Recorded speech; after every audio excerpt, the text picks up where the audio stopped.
Вие гледате Делници, предаване на телевизия Евроком. Благодаря ви, че сте заедно с нас, уважаеми зрители. Сега позволете да ви представя и гостите, с които ще разговаряме в следващите минути.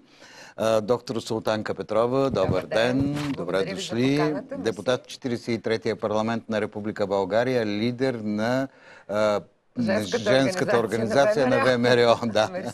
Но все пак съм длъжен да го кажа, за да знаят зрителите. Антоанета Стоянова, която е приемна майка. Добре дошли. Благодаря. И особено ми е приятно, че отец Иван от Нови хан е тук при нас в студиото.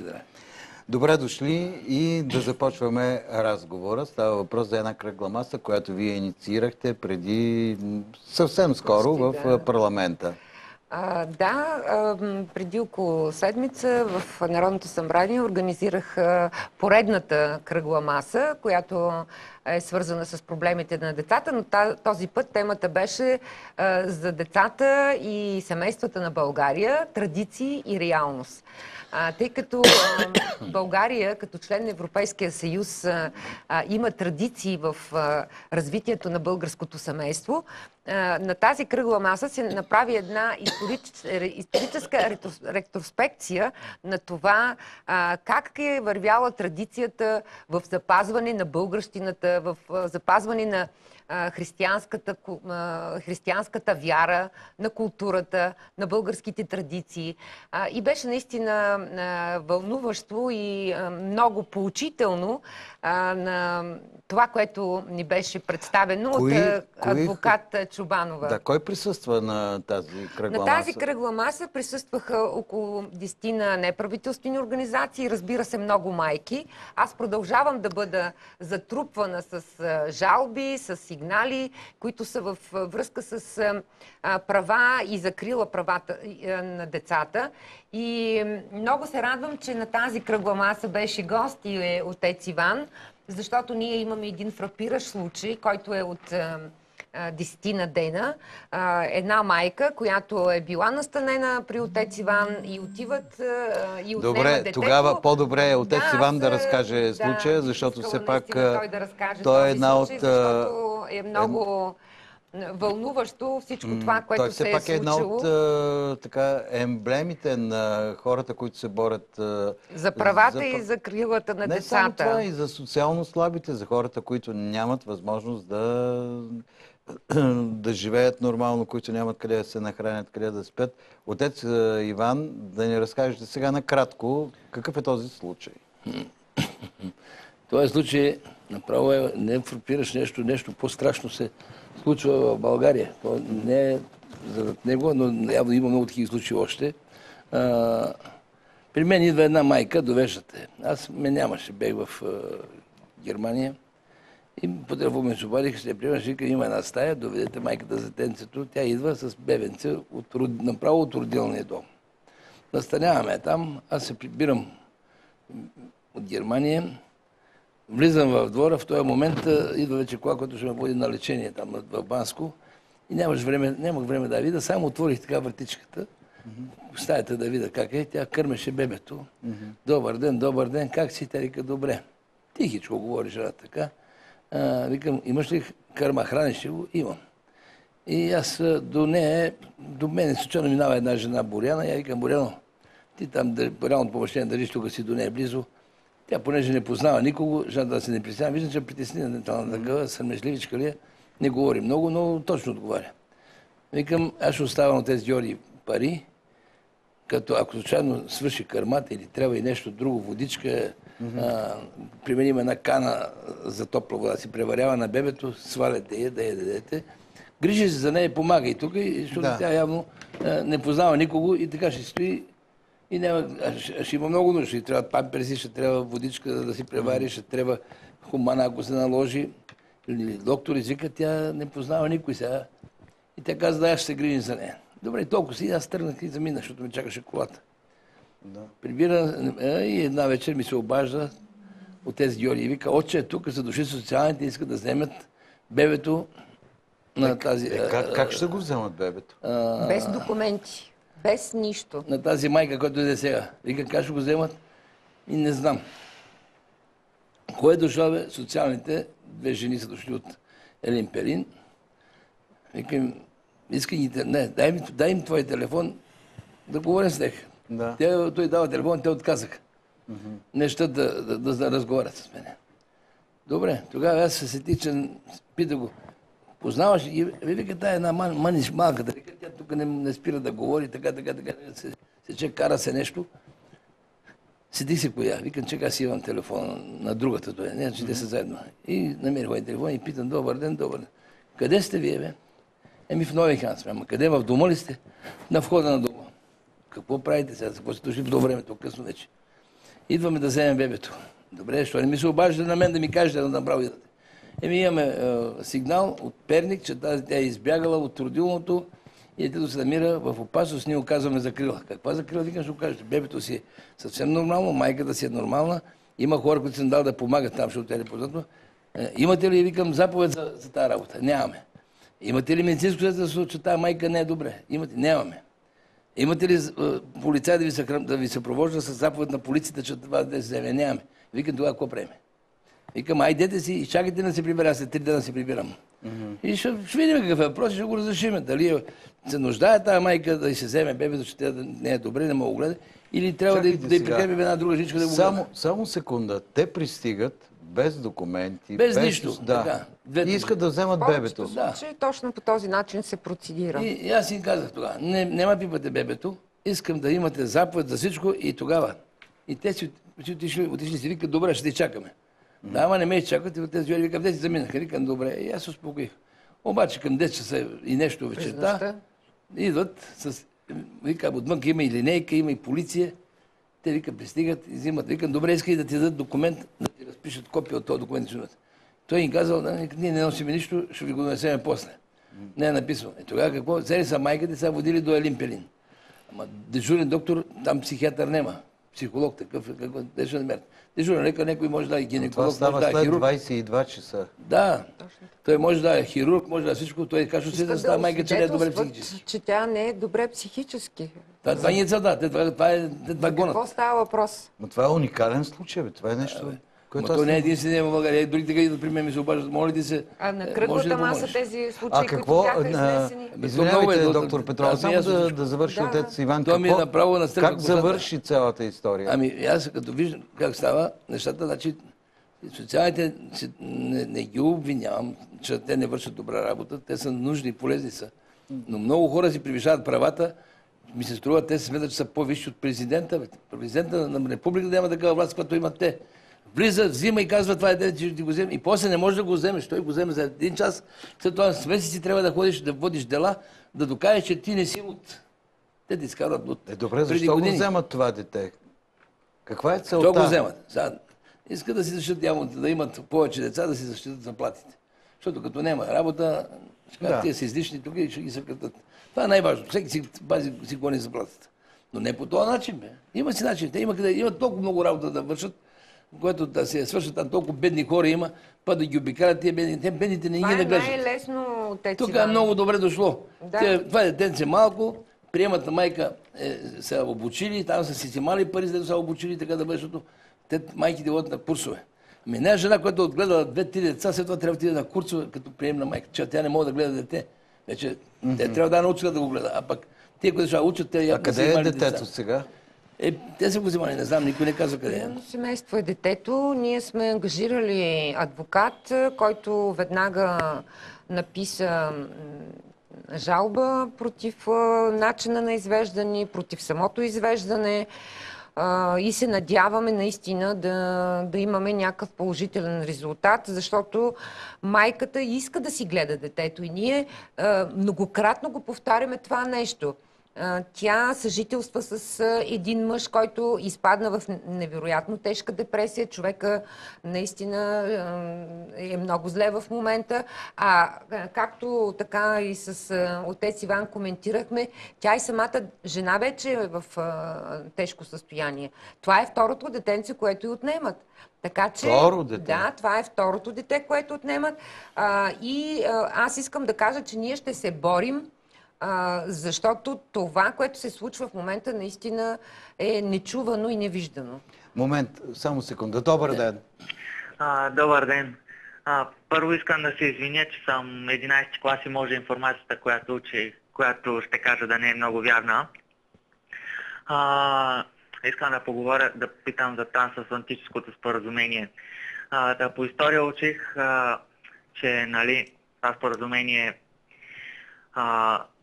може да внесе много генно модифицирани храни на територията на страната. Единственият начин е да се измъкнем от това споразумение, от подписването на това споразумение, излизане от Евросъюза. Защо не правиме референдум за излизане от Евросъюза, както правят по-големите западноевропейски страни? Благодаря ви, но по тази тема ще разговаряме към края на нашето предаване, така че ако искате, включете се тогава. Сега темата е друга и просто не можем да ви отговорим на вашия... Сега, колко за това е ден. Колкото разбрах, бащата не съм го видял, но те изимат, защото са бедни били. Къщата не е била в много добро състояние. Събират се хора, помагат им, се отремонтирали къщата. Направено всичко. И понеже не може да си гледат детето, нямат средства, те са им взимали първото детенце. Бащата като, взимали с първото детенце, го даде на приемна майка. Тя бремена с второто и той като научава, че и това ще го вземат. И той вече човека влиза става в депресия. Кой няма да полудее? И аз да ми взема деца, аз ще полудея. Ще ги фана за гуща, ще ги издуша. Как може така? И сега това детенце, това при приемната. Добре, тя може много добре да се грижи другата майка за него. Той човека изпаднал в такава депресия. Майката отива в София да ражда бебето, да се скрие. Хората се крият вече от социалните. Защото сигурността и не е добра. Че може по всяко време да нахълда от къща да ги взема. Вие изнасяте факти, които са... Аз онемях, честно слово. Второто денце, тези адвокати, които ще доведат до такова, те ме познават. Ние сме друг път контактували с тях за по такива случаи, ама сме се оправили по някакъв начин.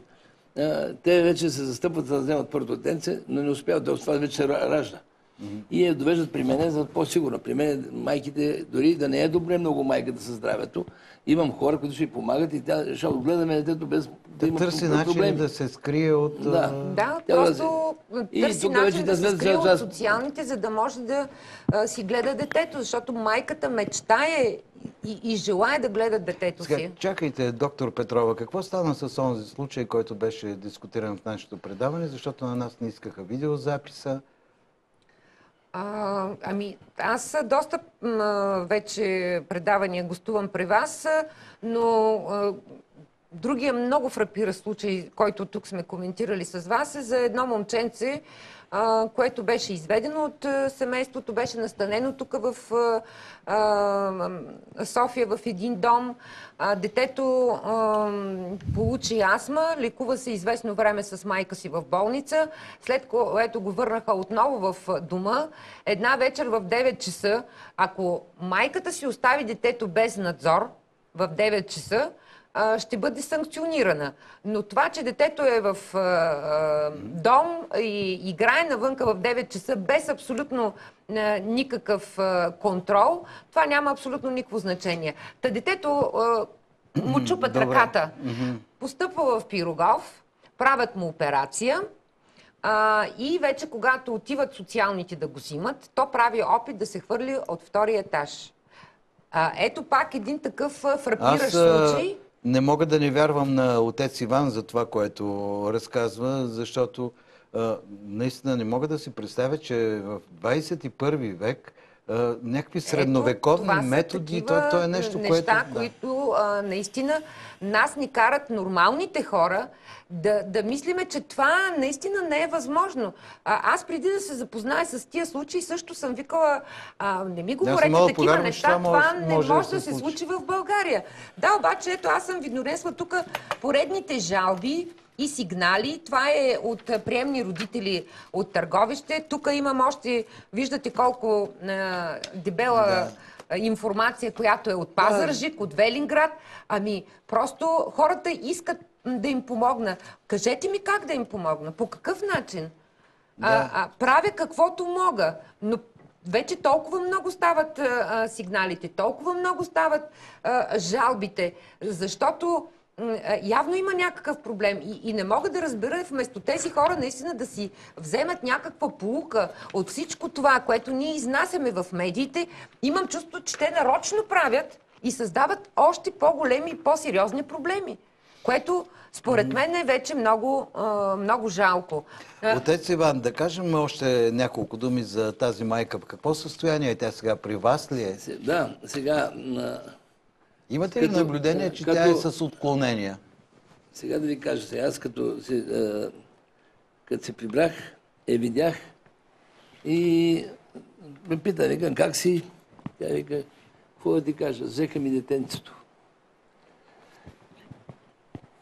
Сплака се. Това психично болна жена, която да чувства, че има дете ли ми. Аз се разплаках, като чух, видях. А как тя? Няма да се разплаче. Едно иззимали, второ иззимат. Като я видох първия път за 5 минути, разбрах, че тя може да си гледа детето. Не, аз не знаех за тези проблеми чак. И сега изведнъж те издимат, тя е изтръпнала, тя вече трепери и не знае какво да прави. А знае ли се къде е детето? Социалните ще кажат къде е. Къде е? Казаха в Света Ана, ама къде е? В коя в Света Ана? Не знам къде е. В болница? Негде не, в Дом за деца, да, за медико-социални грижи, да, за бебенца. Бебета там, но отец Иван, извинявай, аз искам пред зрителите да кажеш за този случай, когато са питали защо тя не си гледа бебенцето на леглото, а си го гушка при нея. И сега викам, добре бе, какви са причините? Ами тя, тази, която си да се грижи, тя ни разказа много работи. Викам, коя тази да си разказва? Боряна се казва. Викам, Боряна, какво може да ви разкаже? Първо, че била не е добре.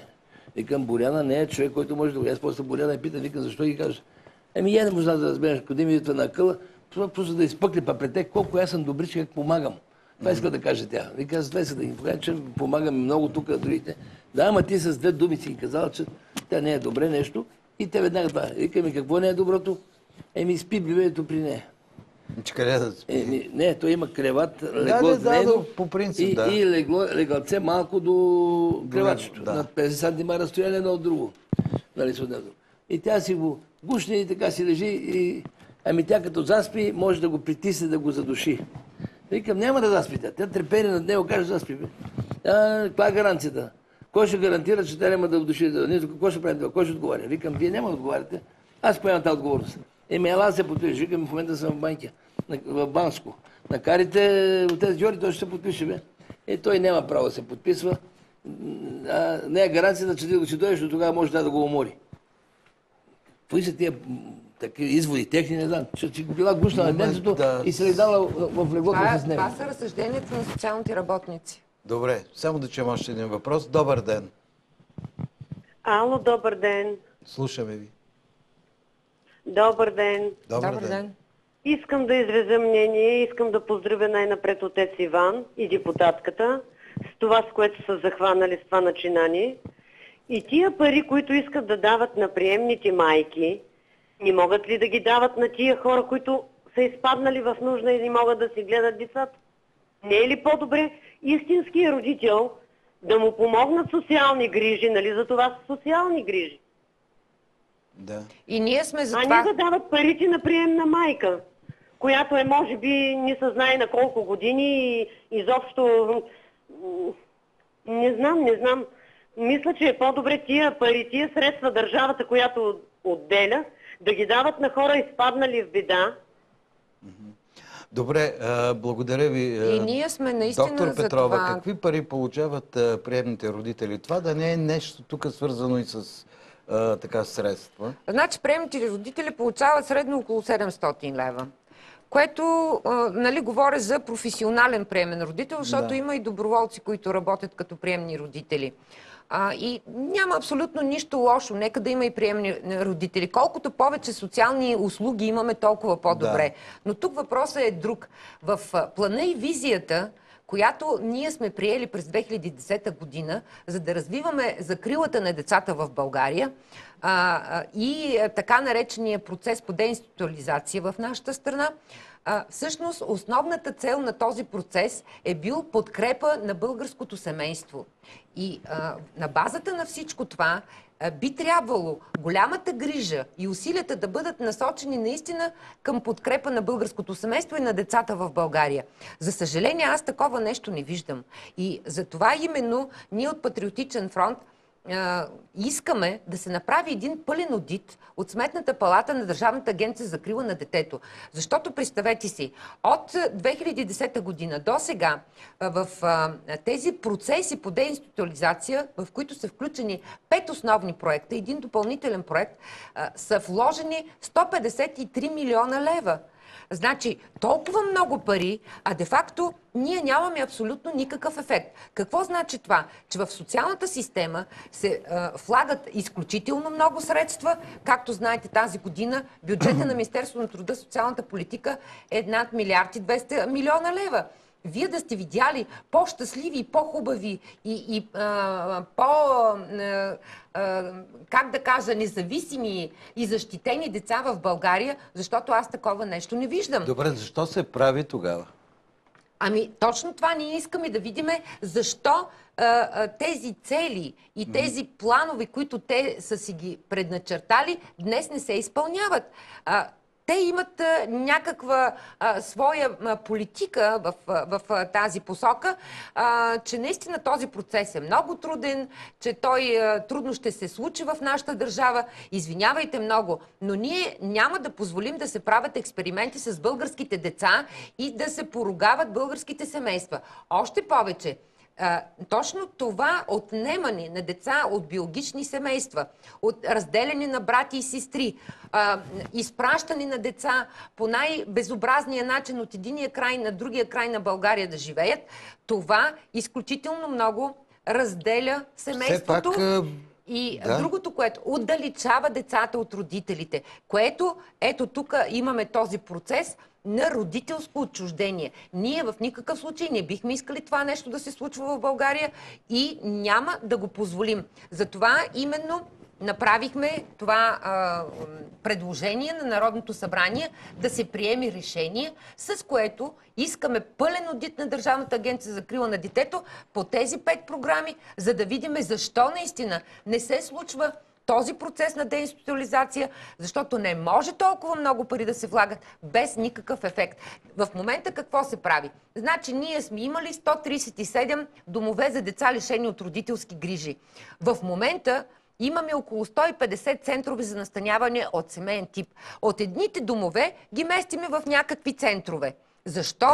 Тези домове били стари, амортизирани. Наистина е така. Но извинявайте, тези новите центрове за настаняване от семейен тип, мислите ли, че там услугата е много по-добра? Едни бели стени с една перфектна, хубава мебел няма да направят децата ни по-щастливи, когато те не са обгрижвани по начина, по който трябва да бъдат обгрижвани. Ето, отец Иван ви казва, как майката иска да се грижи за детето си. Ами, дайте шанс на тези родители. Добре, няма ли изработени нормативни документи, доктор Петрова, които да регламентират кога едно дете може да бъде отнето? Има, разбира се. Ето, тя и приемната майка ще ви каже. Значи, когато се отнема едно дете, последното нещо, което могат социалните работници да направят, е точно детето да бъде изведено от семейството. А тъй като това е най-лесното нещо и с това нещо се приключва проблема на социалните работници, те първо извежда детето от семейството. Първо трябва да се види дали тези родители имат капацитет да се грижат за детето си. След това, ако те нямат, да се работи, има центрове за обществена подкрепа, да се работи с родителите. Втория вариант е да се види някакви роднини, близки, познати, баба, дядо и така нататък. Има нещо друго, което но никой не го прави това нещо. Тъй като трябва да излъчим реклами, само да ви попитам много кратък отговор. Ами, циганите така много добре ли се грижат за децата си? Това е въпрос, който може би ще трябва да го разискваме след рекламите, ако нямате. Благодаря ви, да. Сега да излъчим рекламите, след което се връщаме в студиото. Разгорещен е разговора в студиото и по време на рекламите. Сега ще те помоля сега да спреш малко, защото трябва да продължим. Доктор Петрова, вие казахте, че парламента ще предизвика аудит в агенцията. Момент, искам да ви питам нещо друго. Дали вашите колеги в Българския парламент, 43-то Народно събрание, ще проумеят, че това трябва да стане? Първо искам да благодаря на всички колеги, които до тук са ни подкрепили, защото в Комисията за децата, младежта и спорта с 10 гласа за и 3 въздържали се одобриха предложението за аудит, и в Комисията по бюджет и финанси също беше одобрено това решение. Надявам се, другата или по-другата седмица ще се гледа в зала. Надявам се колегите в зала да ни подкрепят, защото мисля, че мотивите, които изнесахме в двете комисии, са достатъчно силни, достатъчно респектиращи, наистина, за да се направи един задълбочен анализ и да се види дали тези политики, с които ние сме тръгнали в този процес за деинституционализация, отговарят на действителните и сегашни постижения, които има в реалност в България. Решението на пленарната зала, дали ще ви се обадя задължително да ви информирам, защото това наистина е една голяма мисия, с която ние сме се заели. Тъй като госпожа Стоянова през цялото време мълча, защото ние говорихме много така неща, които и вие познавате. Вие сте приемен родител. Как намирате всичко това, за което говорихме до този момент? И знам, че вие имате също сериозен проблем. Ами да, аз също имам проблем с социалните служби, независимо, че съм от другата страна, нали. Приемен родител съм от 2008 година. Колко деца? Едно ли гледате? Ами да, в момента имам едно приемно. На колко години е, да кажем? Детето е на 3 години и 10 месеца. В момента гледам го от 7-я ден. От 7-я ден от родилно ми го настаниха. От първия ден при мене се работи по реинтеграция на детето. До този момент е неуспешна реинтеграцията, обаче детето все още не е вписано в регистъра за осиновяване. При направени многократни... Смисъл реинтеграция за... Реинтеграция към биологичното семейство. Да. За връщане в биологичното семейство. За връщане в биологичното семейство. При многократни опити и услуги, нали... А защо биологичното семейство не го иска? Ами, значи, то биологичното семейство продължава да го иска, обаче не прави никакъв опит за създаване на условия и няма явно подкрепа от страни. Нуждае се от някаква подкрепа, която... Става въпрос за условия за живот на това дете. Точно така. Ами майката е многодетна майка. Детето, което гледаме, 4-то поред в семейството. Тази година същата майка роди и 5-то дете, което е мъничко, бебенце. Просто трудно се справи и няма условия за да се върне детето в семейството. Циганка ли? Не, майката е българка. Това мога да кажа. Но мисълта ми е такава, че в някои случаи се работи за реинтеграция много добре. Помагат се семейства, нещата се случват. В други случаи реинтеграцията се бави и не се получават нещата.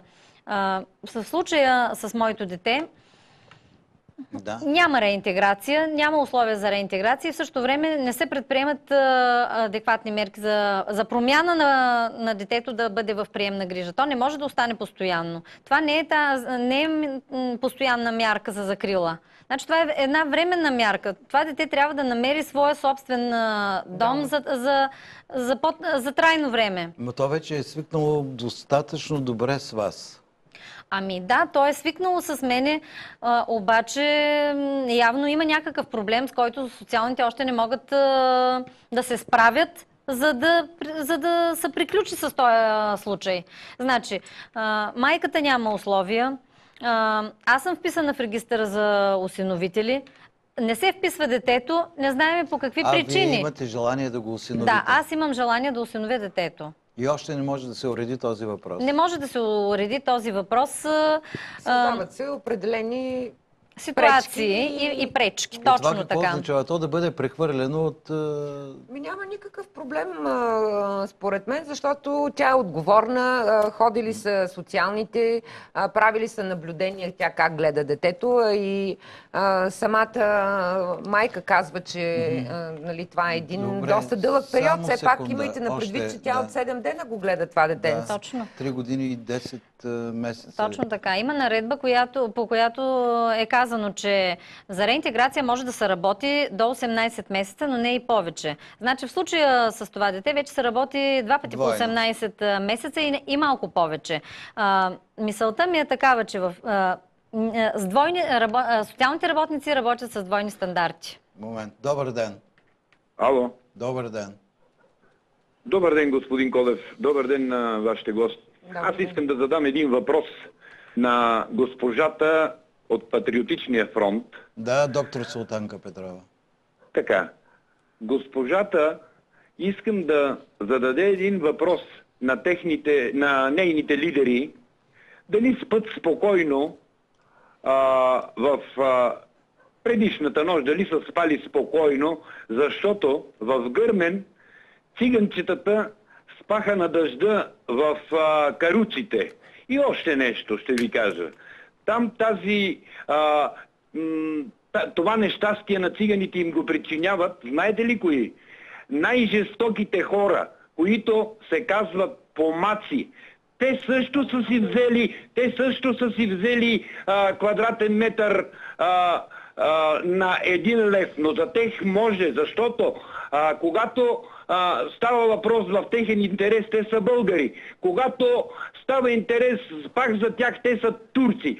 Сега, целувам ръка на отец Иван. Целувам ръка на отец Иван, защото единственият човек в нашата православна церква, който гледа за този нещастен народ. Целувам ви ръка, отец Иване. Благодаря. Благодаря. И това положение не е много приятно, което се случва в Гърмен. И Вижте, значи аз не знам как са спали съпредседателите на Патриотичен фронт. Бих искала да кажа, и това нещо трябва наистина хората най-после да го разберат. Ние в България трябва най-накрая да свикнем да спазваме законите. Имаме прекрасни закони, за съжаление ние не ги спазваме. И тук няма значение ти какъв си, българин, турчин, циганин, няма абсолютно никакво значение. Ти трябва да имаш достатъчна отговорност пред това общество. И стига сме се извинявали с това, цигани, българи и зелени, червени. Да. 25 години все някой ни разделя на някакви. Добре. Аз не искам днес. България има нужда от обединение. И в никакъв случай не бих искала това нещо, което се случва в Гърмен, това, което се случва и в Орландовци, тук в София, това напрежение между общностите, това е просто подклаждане на един фитил, който не се знае по принцип как ще приключат тези неща.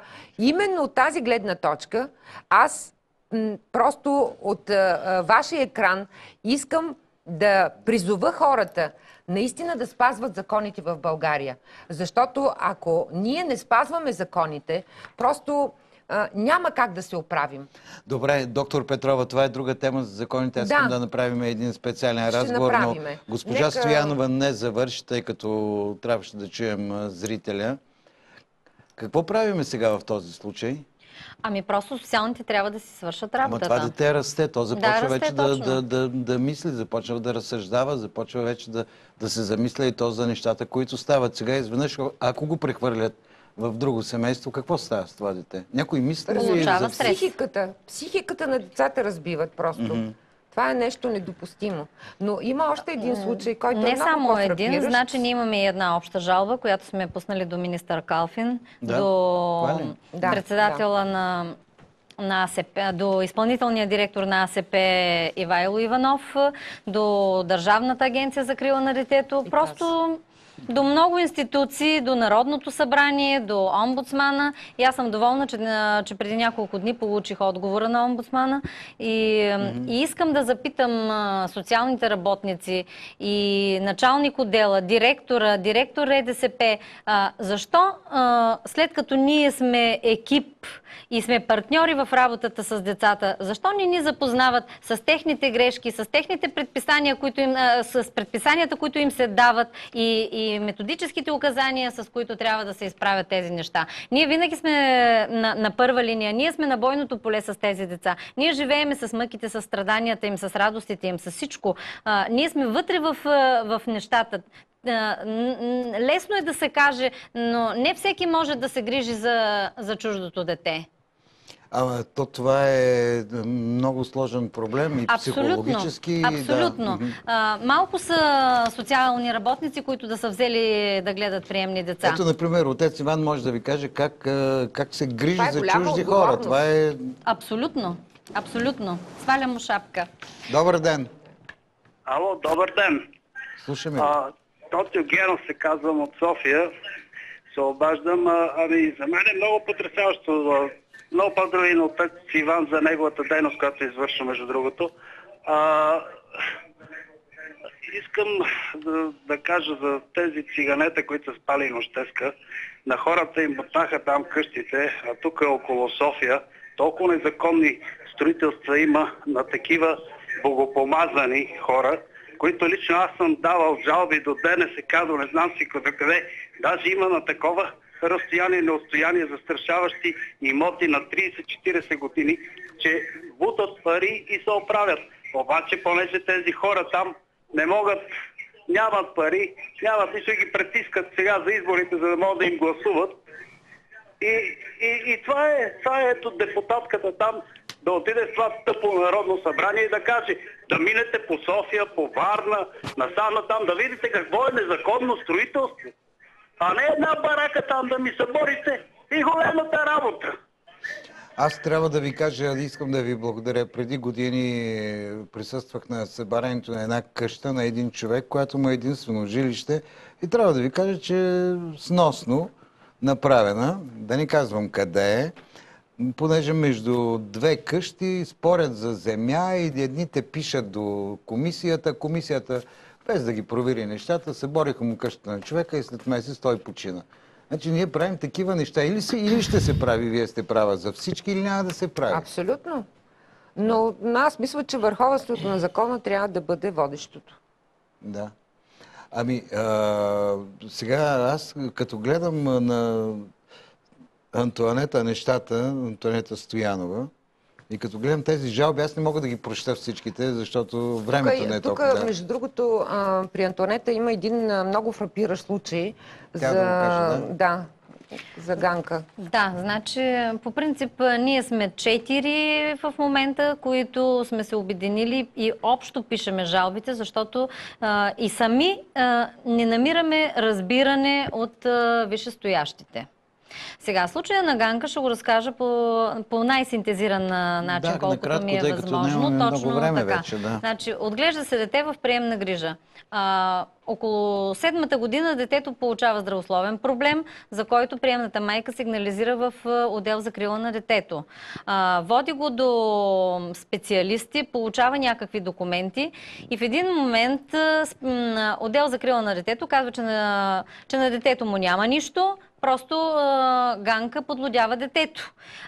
Детето се извежда в кризисен център, приемната майка е уволнена по това време и вече тръгват мъките на това дете. Детето след престой около месец в кризисния център е настанено в друго приемно семейство. По бърз начин му се оправят документите за осиновяване и детето е дадено за осиновяване в България. След около 3-4 месеца майката, която е осиновила детето, го разосиновява. Значи, проблема какъв е? Социалните скриват за здравословния проблем на детето, не го предават и на майката и тази майка стига до това крайно решение да разосинови детето. Кой е потърпевше в цялата тази ситуация? Детето. Какво се случва от тук нататък? Детето не се връща в родния край, то обикаля България. Той е настанено в дом, след дома в приемни семейства и вече се върти, защото 10 Ето като някакво колече го разкарва. 10 приемни семейства. Това дете от действията на социалните работници е лишено от адекватна медицинска помощ, от лечение е лишено, когато е трябвало. Кой да защити това дете, ако тази жена не пише за него? Никой. То само по себе си може ли да се защити загубено някъде из България? Другото фрапиращото, което е, родната майка на детето в момента подава документи, че си иска детето. Иска да го вижда. А тя знае ли къде е това дете? Ами майката знае, защото когато стават настаняванията в приемните семейства, те минават и по съдебен ред и се уведомява родителя. Да. Независимо дали се е отказал някога от него и че... нали, как стоят нещата. Така че майката знае къде е. Случва се така, че на тази майка и е отнето още едно дете и е попаднало при същата Ганка Маринова да се грижи за него. С две думи, Ганка Маринова се е грижила за двете деца на тази майка. След като има в момента вече успешна реинтеграция, какъв е проблема да се върне и другото и дете при нея? Сега да кажем няколко думи за вашия приют, отец Иване. Да. Как стоят нещата там, защото и вие минахте през сериозни перипетии. Той е борец, отец Иван. Ами, сега децата са добре, всички, слава Богу, сме добре, не боледуват сериозно такива болести. Не, мисълта ми е за сградите, за сградите, всичко там се нормализира, се оправи. Проблема беше такъв. Искаха да вземат децата. Те деца да ни харесваха. Аз имах 120 на деца, които тия хубави, все много хубави, все хубави, здрави деца, нахранени, облечени хубаво. Да. Мои деца са жизнени. Тичат, играят, викат, пеят. Сега съм виждал нека деца да са имунолушни за това. Дете, когато си такова марушно, то нещо куца, нещо му липсва. То, не. Или не е добре нещо с организма, с здравето, или пък нещо тъгува и така. Моите са весели деца. Сега дойдете, видите какво става лудница около вас. Аз си свикнал на глъча, на викането на песните и прият тръгна сега и изгоних от моята стая, където аз спим, имаше сега 5 деца.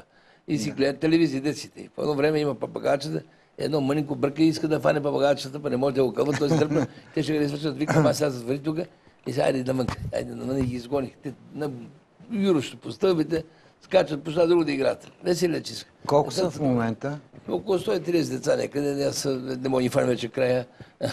Защото много идват майки, които живеят 4-5 месеци, устройват се, намират си работа или си създадат ново семейство и си излизат. Те при мен са за неограничено време. Няма.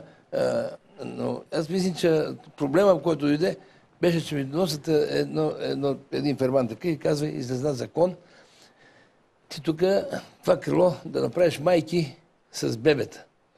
И можеш да приемеш до 8-10 майки. Повече не можеш да приемаш. Тук крило майки с деца, които са в неравностойно положение, там са семейството ми. И там... И казвам, и какво ще правим? Еми ще го и гледаш майките с бебетата до 8 месеца и трябва да напуснат.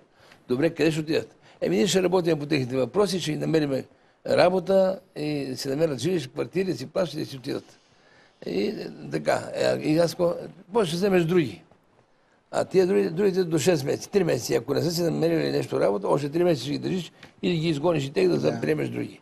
Вика, и аз накрая им обясня. Вика, вижте, кога аз имам 5 лева, иска да ги даде на някой. Или трябва да ми кажете какво ще дадем тия 5 лева, или аз трябва да реша. Така, вие сте си изкарали закон за вашите домове, защото са държавни. Моят дом е частен дом. Аз съм го направил, намерил съм средства, цяла България ми помогна, направил съм тия сгради, приятел съм тия хора, както в един блок живеят 20 семейства в различни апартаменти, и тук е също работа. Децата с майките живеят в това жилище. Тук живее другата майка. Тук са се родили тия деца и аз ще изтребуя децата и ги изгоня тия деца, за да направя на другите. Аз ти предлагам нещо друго, да запишем нещо, да направим едно филмче, да покажем на хората наистина как живеят децата и за какво става въпрос. За това ще говорим допълнително обаче. Сега, тъй като доктор Петрова остават 3 минути. Какво можем да кажем в заключение и най-вече госпожа Стоянова и отец Иван? Кога се очаква да влезе в пленарна зала закон? Или тази седмица, или другата седмица. Добре, не се ли извършва одит на...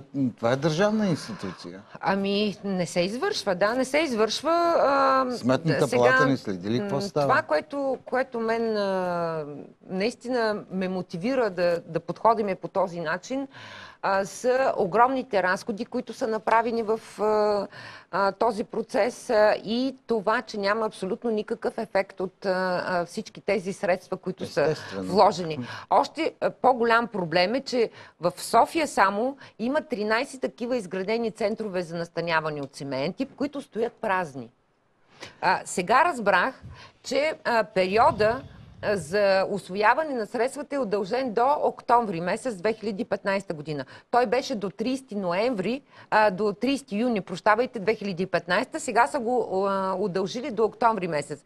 Но това не знам как ще се напълнят тези къщички, както те ги наричат, хубави, обзаведени, за съжаление без персонал. Хората не желаят да работят там. Още повече, че тези пък, които се проявяват някакво желание да отидат да работят, те остават за 1-2 месеца и напускат, защото заплатите са изключително малки. Хората са демотивирани да работят и да дават нещо в тази посока. Ще ги напълна.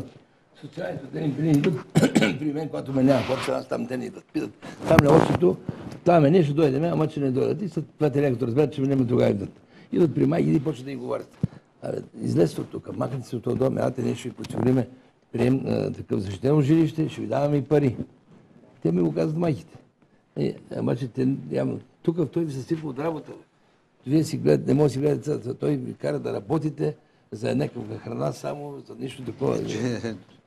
Добре, аз може ли да ги държим майките да стоят така без работа цял ден, да съм друг едно пенец? Ами добре, госпожо Стоянова, и към вас, може би всеки момент трябва да...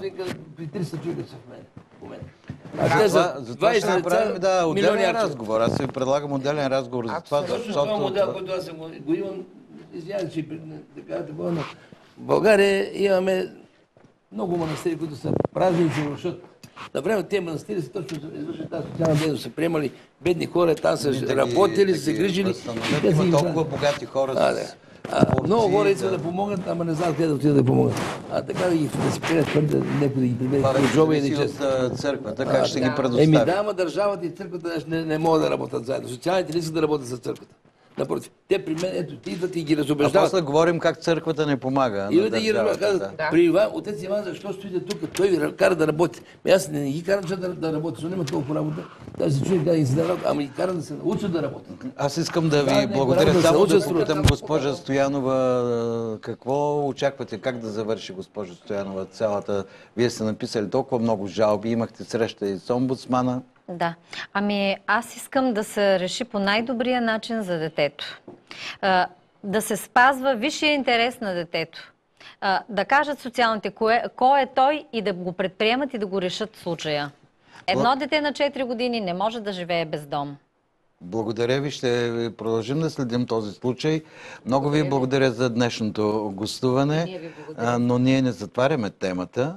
Ние продължаваме и с отец Иван ще дойдем специално в Нови хан, за да видим как... Село Яхимово, не забравяйте Яхимово. Да. Това е един дом общ. Само че на 180 км далеч. Знам, вие правихте нещо да... Яхимово беше в северо-западнала България някъде там, да. Както и казват, имам към 65 къщи, над 200 човека съм. Ами ще говорим и с нашите ръководители, ако може и на двете места да... Там ще работите като волове, той ви ползва за роби. Аз никой, който изкарал, не съм вземал една стотинка от тях, а напротив, аз им помагам и учим. Трябва да се учат хората да работят и да бъдат активни в живота. Благодаря ви. Време за реклама.